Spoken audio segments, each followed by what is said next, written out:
Pressenti pour s'engager avec le FC Barcelone depuis plusieurs semaines, César Azpilicueta devrait prochainement rejoindre le club catalan selon Sport. Alors qu'un accord existerait déjà entre les deux clubs, l'Espagnol pourrait quitter les Bleus contre une somme comprise entre 4 et 5 millions d'euros. Le défenseur de 32 ans pourrait, comme Robert Lewandowski, procéder à sa visite médicale aux États-Unis, pays dans lequel le FC Barcelone et Chelsea résident actuellement, dans le cadre de leur tournée de pré-saison. Le média espagnol évoque un contrat de 2 saisons, assorti d'une année en option au regard des résultats obtenus durant les exercices 2022, 2023 et 2023-2024. Après une saison XXL, Sadio Mané a encore raflé le trophée du meilleur joueur africain de l'année lors des CAF Awards 2022. Une juste récompense pour la dernière recrue du Bayern Munich. Il avait tenu absolument à venir assister à la cérémonie, alors que le Bayern Munich ne souhaitait pas le voir quitter le stage de pré-saison à Washington. Pourtant, après avoir affronté et dominé DC United ce mercredi soir, l'international sénégalais a obtenu gain de cause et s'est envolé dans la foulée pour Rabat, lieu de cette cérémonie des CAF Awards. Et cette détermination devait donner aux spectateurs un petit indice sur le vainqueur, puisque les deux autres finalistes Mohamed Salah et son compatriote Edouard Mendy ne s'étaient pas déplacés. Mais voilà, ce jeudi soir, au centre technique Mohamed V, la star de 30 ans a obtenu son deuxième trophée de meilleur joueur africain de l'année de sa carrière, après 2019.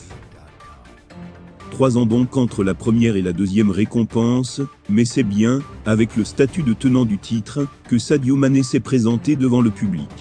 Car après 2019, les 2 éditions suivantes avaient été annulées en raison de la crise sanitaire. Si Edouard Mendy méritait certainement la récompense la saison dernière, avec son succès en Ligue des Champions, cette année, personne ne pouvait voler la distinction à Sadio Mané. Le nouvel attaquant du Bayern Munich a marché sur l'eau toute l'année aussi bien en club qu'en sélection et dans les compétitions les plus importantes. Pas pour rien s'il a longtemps été considéré comme un rival sérieux à Karim Benzema dans la course au Ballon d'Or. Décisif en championnat, Sadio Mané l'a surtout été dans les moments décisifs dans la course au titre ou en Ligue des Champions en étant l'élément offensif des Ries le plus régulier de la saison, 23 buts, 5 passes décisives avec Liverpool. Quand Mohamed Salah avait eu un coup de moins bien en janvier, c'est bien Mané qui a répondu aux attentes de son entraîneur. Mais ce nouveau sacre récompense surtout la cannée remportée par le Sénégal. Auteur du penalty victorieux en finale, Sadio Mané n'a cessé de porter les siens dans la compétition. En témoignent ses 3 buts et 2 passes décisives, mais aussi sa mentalité, comme lorsqu'il débloquait la situation face au Cap-Vert en 8e de finale, alors qu'il souffrait d'un léger traumatisme crânien après un violent choc. Pour bon nombre d'observateurs, ce titre continental est associé à Sadio Mané. Alors que le pays n'avait jamais remporté une seule CAN, Sadio Mané restera le premier joueur à avoir offert la gloire à son pays. Et il le disait lui-même en février dernier. J'ai gagné la Ligue des Champions et quelques autres trophées, mais celui-ci est le plus important pour moi. C'est plus important pour moi. Cerise sur le gâteau, Sadio Mané a aussi offert la qualification au Mondial 2022 en transformant le penalty décisif lors des barrages face à l'Égypte de Mohamed Salah. L'Égyptien termine d'ailleurs 2e de ses CAF Awards 2022. Comme un symbole, après avoir perdu la finale de CAN face à Mané, et avoir vu son rêve de disputer une nouvelle Coupe du Monde s'envoler. Mais cette année était définitivement celle de Sadio Mané. L'international sénégalais aura d'ailleurs connu un été riche en émotions, avec ce trophée et son transfert au Bayern Munich.